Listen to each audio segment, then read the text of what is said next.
முதலத்தூர் பேரூராட்சியில் வாரச்சந்தை ஏல விடுவது தகராறு ஏற்பட்டது. பேரூராட்சி வளாகத்துக்குள் நாற்காலியை கொண்டு ஒருவர் தாக்கிக் கொண்டனர்.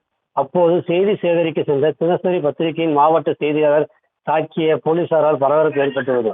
அதாவது ராமநாதபுரம் மாவட்டம் முதலத்தூர் பேரூராட்சி மூலம் வாரச்சந்தை கட்டிடம் கட்டப்பட்டுள்ளது. இங்கு பேரூராட்சி தலைவராக திமுக சேர்ந்த ஜாஜகான் என்பவர் இருக்கிறார். ஒவ்வொரு வியாழக்கிழமை வாரச்சந்தை நடைபெறுவது வழக்கம்.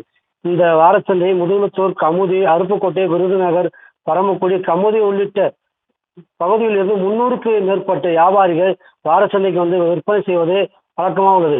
இந்த வியாபாரிகள் மற்றும் ஒப்பந்ததாரர் முன்னிலையில் இன்று முதலத்தூர் பேரூராட்சி அலுவலகத்தில் வாரச்சந்தை ஏலம் விடப்பட்டு நடைபெற்றது. இதில் செயல் அலுவலர் செல்வராஜ் தலைமையில் நடைபெற்றது. அறிவிக்கப்படும் என்று அறிவித்ததால் இன்று காலை 10 மணிக்கு டெண்டர் விடப்பட்டது. இதில் 37 பேர் பங்கேற்றனர். அவர்கள் போலீஸ் பரிசோதனை செய்து அவர்களை உள்ளே அனுமதித்தனர்.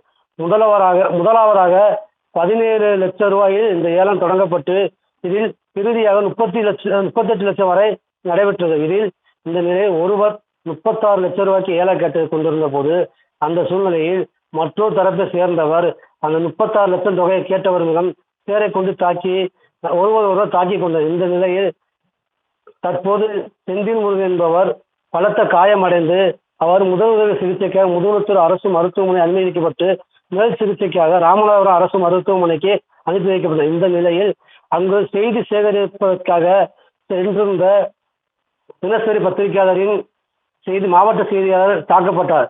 இதில் பாதிக்கப்பட்ட செய்தியாளர் முதலத்தூர் காவல் நிலையத்தில் புகார் கொடுத்து விசாரணை நடத்தி வருகின்றனர்.